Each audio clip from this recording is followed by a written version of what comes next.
தினமொரு வேத வசனம்.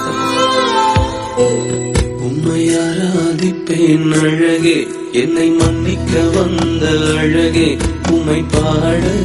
உன்னை தேவனுக்கு முன்பாக உத்தமனாக நிறுத்தும்படி ஜாக்கிரதையாயிரு. 2 தீமோத்தேயு 2ஆம் அதிகாரம் 15வது வசனம். உம்மை பாட உம்மை புகழ ஒரு நாவு பத்தலையே.